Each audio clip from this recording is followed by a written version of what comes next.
All right, Coach. Now let's talk about some of the team strengths you feel you may see right now coming into the season next year. Talk about some of those. Well, I keep don't want to keep saying the same things, but again, we don't really know those strengths.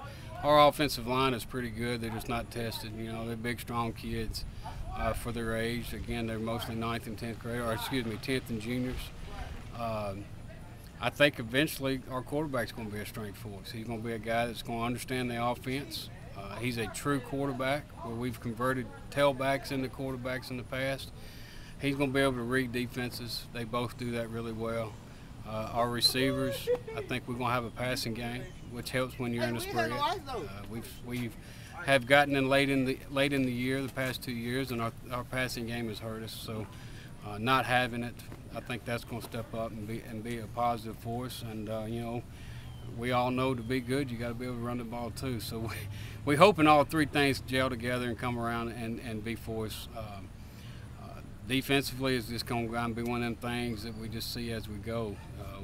If you're going to be good, you got to be able to play great defense, and we've been able to play really good defense since I've been here, and even Bruce before I got here played great defense. So, you know, these guys understand the tradition. They understand what's at stake.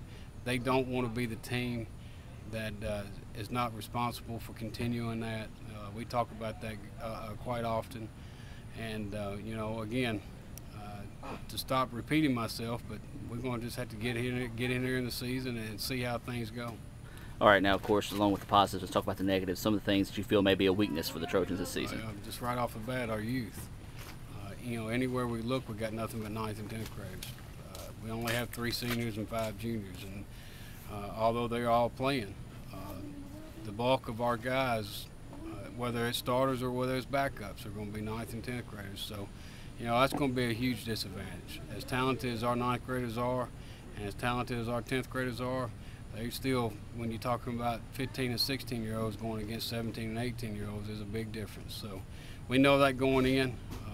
Our guys have proven they're not going to quit. They're not going to stop fighting.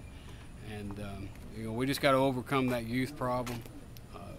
We're not going to use it as an excuse. We're not going to talk about, well, once we get older, we're going to be better.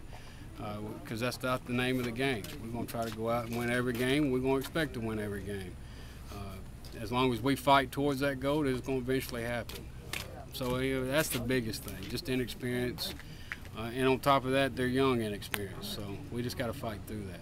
All right, Coach, let's talk about the division now. Defending 2A state champion Baldwin in there, North State Class 1A state champion Catlin City, and inter-county rival as well in that region. Talk about the region, how you feel it's going to shape up this year. Yeah, you know, when they first moved us out of the Region 2 that we normally have been in with Upor and Ackerman and Jay-Z George, I thought, woo, we get a break. And then I look at it real close, and like you said, defending state champs, 1A North half champs coming in. Catlin City's always got a great team, always going to play tough football. So it's no different. You know, we're going into this region just like we did the other region, knowing we got to play week in and week out. You know, teams like Walnut, who made it to the 3rd round last year, they're emerging. Those kids got that taste in their mouth. You know, I know they're working hard right now. Hatley and Mantatch are on the new direction, so you don't know what to expect out of them. You know there's going to be excitement there with those 2 programs. You know that coaching staff and those players are working hard to come out of their doldrums. So it's going to be a week in and week out battle. And we know that. We're used to that. That's a good thing, you know. Our guys have been around this program long enough, whether they've watched it or been a part of it, to know that every week you got to fight. There is no easy games. And, you know, I think going into that, with our frame of mind, used to having that, is going to be a plus for us. All right, Coach, and then finally we'll close up. Coach Maddox come back into the staff this year. Talk about the staff, new additions, anything like that. No, I think we got the best staff of anybody around. Best staff I've ever been a part of. A lot of experience. Glad to have Coach Maddox back. I told him when he came back, the only thing I hated about, or the only thing I liked about him leaving, was that I got Coach Courtney. And that was a good addition for us. Coach Keaton is with us, you know, been with us since I've been here.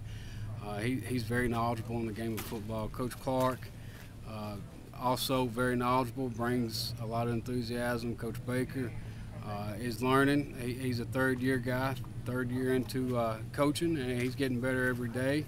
And together we just all gel. We get along really great. We work long hours. Not going to be around a bunch of guys that work harder than what we do. We're not going to get everything right. We're not going to pick the right plays to call. That's human nature. We're going to make mistakes, but we work extremely hard. These guys, they up here all the time doing something, preparing themselves to go to practice and teach our guys the right way, and go into games prepared, knowing what that team's going to do. So I'm real excited about our coaching staff. I hope they're here with me a long time. All right, Coach, meet the Trojans on the 20th. Sort of tell everybody what's going on there and invite all the Trojan fans out. Yeah, we got everybody's going to be introduced, from junior high cheerleaders to junior high players. We're real excited about our junior high program. A group of 8th graders. It's not a lot in that class. I think we got 15 in that class, but they're winners. You know, they work hard and they fight.